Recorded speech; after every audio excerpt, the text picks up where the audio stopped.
Assalamu alaikum. This is Saidur Rahman, a teacher of Jamiatul Hanafiya.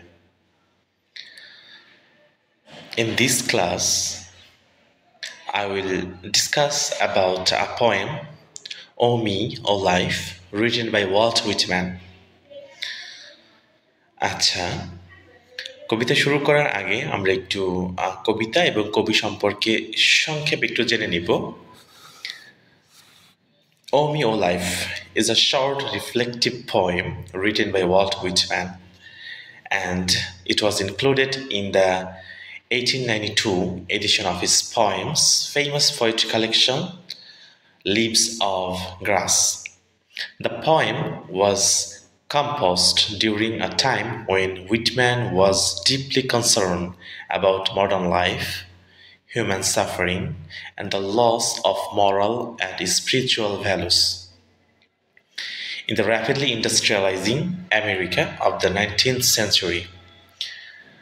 আচ্ছা, আমি যেটা বললাম এটা মানে হচ্ছে এই কবিতাটি লেখা হয়েছে 1892 সালে এবং এই কবিতাটি মূলত কবি যখন লিখেছেন তখন উনি গভীরভাবে চিন্তিত ছিলেন অ্যাবাউট মডার্ন লাইফ, মানে আধুনিক জীবন সম্পর্কে, হিউম্যান সাফারিং বা মানুষের যে ভোগান্তি বা মানুষ যে কষ্ট করছে তাদের এই আধুনিক জীবনে, সেগুলো নিয়ে, and the loss of moral and spiritual values, নৈতিক এবং আধ্যাত্মিক যে বিশ্বাসের ঘাটতি বা বিশ্বাসহীনতা, এই বিষয়গুলো নিয়ে উনি এই কবিতাটি লিখেছেন।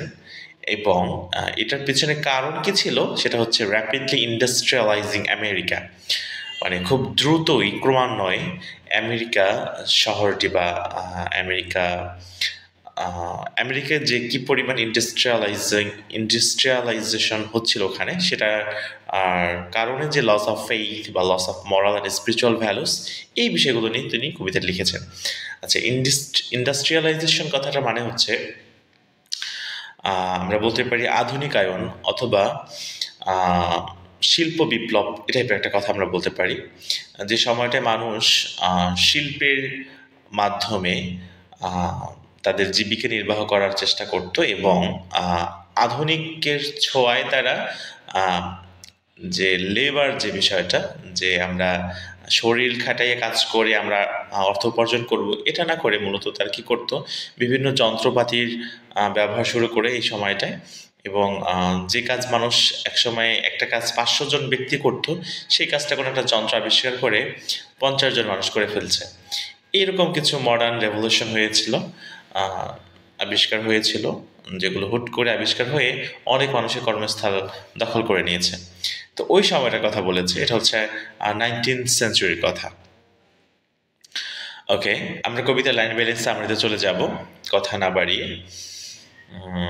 আচ্ছা, প্রথম লাইনে কবি বলছেন, আচ্ছা এর আগে একটু আলোচনা করে নিই, সেটা হচ্ছে কবিতাটিকে ওয়াল্ট হুইটম্যান, আচ্ছা ওনার নামের সঠিক উচ্চারণ হবে Walt Whitman.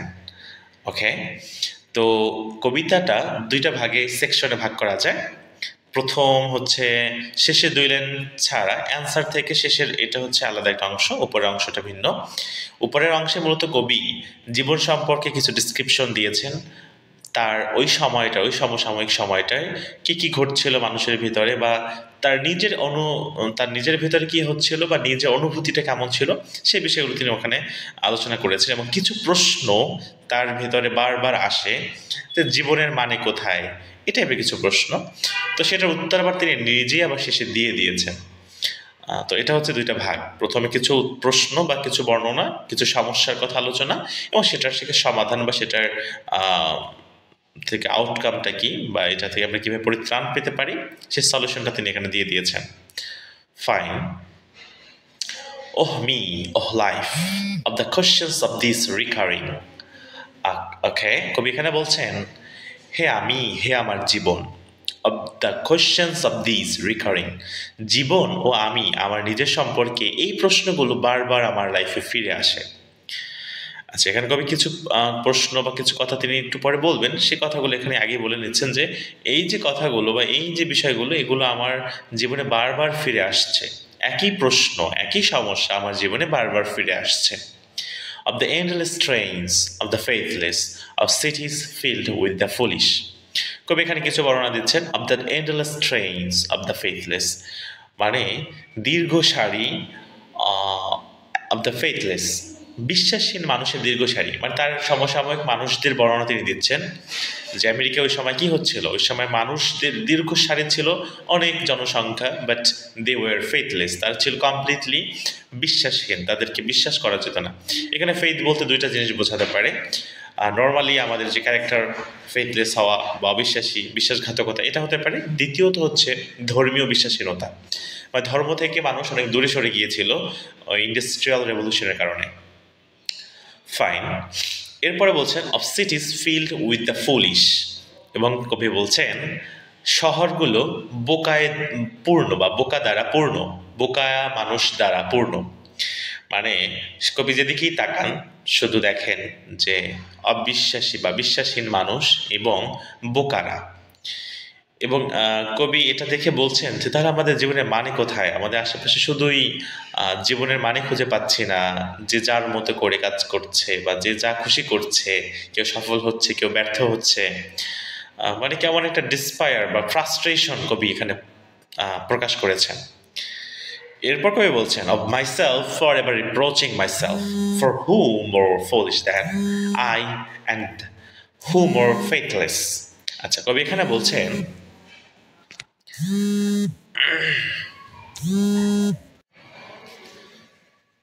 of myself forever reproaching, মানে হচ্ছে কবি বলছেন আমি অন্যদেরকে যে বোকা বলছি বা অন্যদের ফেথলেস বলছি, সেটা শুধু নয়, আমি নিজেও নিজেকে তিরস্কার করছি, রিপ্রোচ করছি, আমি নিজেকেও ছোট করেই দেখছি।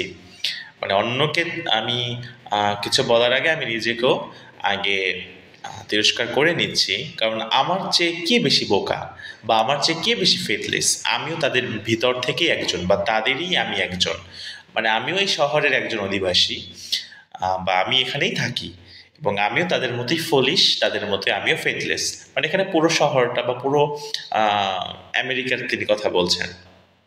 of eyes that vainly crave the light, of the objects mean, of the struggle ever renewed. কবি বলছেন মানুষজন ভেইনলি ক্রেভ, এই আইস বলতে এখানে মানুষকে বোঝানো হয়েছে, শুধু চোখকে নয়। তো বলছেন মানুষ শুধুই ভেইনলি, মানে হচ্ছে নিরর্থকভাবে ক্রেভ দ্য লাইট, আলো খোঁজে। আলো খোঁজে বলতে এখানে বোঝানো হয়েছে তারা অনেক চেষ্টা করে বা অনেক নলেজ সিক করার চেষ্টা করে। of the struggle ever renewed, but তারা ব্যর্থ হয়, তাদের সেই চেষ্টায় তারা ব্যর্থ হয়, এবং তাদের যে স্ট্রাগল, সংগ্রাম, সেটা এভার রিনিউড, এটা আবার পুনরায় নতুন হয়ে যায়। of the poor results of all, the plodding and sordid crowds I see around me. কবি এরপর বলছেন এত চেষ্টা করার পরেও, এত ভালো কাজ করার ইচ্ছা থাকার পরেও সব কিছুর ফল সবসময় শুভ হয় না, অনেক কাজের ফল হতাশাজনক হয়। Plodding and sordid crowds I see around me, কবি বলছেন আমি আমার পাশে ধীর গতিতে ধীরে ধীরে এগিয়ে চলে এরকম মানুষ সবসময় দেখতে পাই। of the empty and useless years of the rest. আচ্ছা, এই লাইনটা কবি বলছেন এমটি বলতে শূন্য বুঝিয়েছেন, এবং ইউজলেস বলতে নিরর্থক বা শুধুই। ইয়ার্স অফ দ্য রেস্ট মানে বাকি অংশের কথা বলছেন, যে মানুষজন যারা আছে তাদের বহু বছর কেটে যাচ্ছে এমটি অ্যান্ড ইউজলেস, যেই সময়গুলোর কোনো মানে তারা খুঁজে পাচ্ছেন না, মানে সময়গুলো ফলপ্রসূ না, ফ্রুটলেস। এ কথাটা কবি এখানে মূলত বোঝাতে চেয়েছেন। এরপর কবি বলছেন উইথ দ্য রেস্ট মি ইন্টারটয়েন্ড, এবং তাদের যে এই শূন্য এবং এই যে নিরর্থক সময় যেটা তারা পার করছে, আমিও তাদের ভিতর থেকে একজন, মানে আমিও তাদের ভিতরেরই একজন যার সময়টা অনেক সময় শূন্য কেটে যায়, নিরর্থকভাবেই কেটে যায়। টোটালি আমরা এখন এতটুকু পড়ে যেই টোনটা পাচ্ছি কবির, সেটা হচ্ছে ফুল অফ ফ্রাস্ট্রেশন। মানে কবি অনেক বেশি ফ্রাস্ট্রেটেড, অনেক চিন্তিত, অনেক বেশি ডিসপায়ার, যে কেমন একটা সময় যাচ্ছে, আমরা কাজ করছি বা চেষ্টা করছি বা যা কিছুই করছি, আমরা নিজেরাই ঠিক নেই, আমাদের বিশ্বাস ঠিক নেই, আমরা কাজ করছি ধীর গতিতে এবং আমাদের রেজাল্ট হতাশাজনক। মানে তিনি ফ্রাস্ট্রেশন প্রকাশ করছেন। এরপর কবি বলছেন the question of me, the question O me so sad recurring, মানে ওই একই প্রশ্ন আমার জীবনে বারবার ফিরে আসে। What good amid this O me O life, এত যে খারাপ জিনিস আমাদের লাইফে ঘটছে, what good amid this, এত কিছুর ভিতরে ভালো কি আসলে? অ্যামিট কথাটার মানে হচ্ছে মধ্যে, গুড ভালো, দিস এগুলোর ভিতরে সে ভালো কি আছে? ওয়াই শুড উই লিভ, আমরা কেন বাঁচবো, কেন বেঁচে থাকবো, আমাদের জীবনের মানেটা কোথায়? কবি এটা প্রশ্ন করেছেন। There is the answer, that you are here. কবি বলছেন জীবনের মানে হলো, কেন আমরা পৃথিবীতে বেঁচে থাকবো সেটা হলো দ্যাট ইউ আর হিয়ার, যে তুমি এখানে আছো। That life exist and identity, যে জীবন এখানে টিকে আছে বা তুমি বেঁচে আছো, অ্যান্ড আইডেন্টিটি, এবং তোমার একটি পরিচয় আছে। আর তোমার যে পরিচয় আছে, তোমার জীবন টিকে আছে এবং তুমি এখানে আছো, মানে পৃথিবীতে আছো, এটাই হচ্ছে একটা বড় পাওয়া, প্রাপ্তি, বা আমাদের জীবনের ভ্যালু, মূল্য। এটাই হচ্ছে, মানে এটা বলতে মানে রিটোরিক্যালি এরকম এটা হয়, অর্থটা হয় যে আমি যে পৃথিবীতে বেঁচে আছি, আমার একটা পরিচয় আছে, এটাই কি যথেষ্ট নয় আমার পৃথিবীতে টিকে থাকার জন্য? বা এটাই কি আমার জীবনের একটা মানে হতে পারে না, যে আমি বেঁচে আছি মানে এটাই আমার জীবনের একটা ভ্যালু? এটা কবি বলতে চেয়েছেন। That the powerful play goes on, কবি এখানে পুরো পৃথিবীতে বেঁচে থাকাকে একটা প্লের সাথে তুলনা করেছেন। প্লে মানে হচ্ছে খেলাধুলা না, বাট এটা হচ্ছে ড্রামা, যেটা লিটারেচারের ভাষায় বলে নাটক, ড্রামা।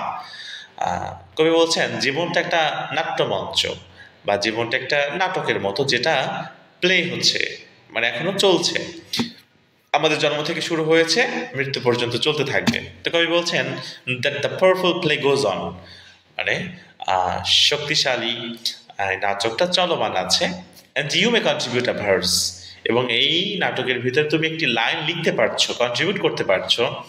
এটাই হচ্ছে আমাদের জীবনের ভ্যালু, বা আমাদের জীবনের এটা একটা মানে হতে পারে পৃথিবীতে টিকে থাকার জন্য, বা এত কষ্ট করার পরেও কেন আমরা সুন্দরভাবে দিন যাপন করব। ওকে, এটা ছিল আমাদের কবিতা line by line summary. Thank you everyone, thanks again.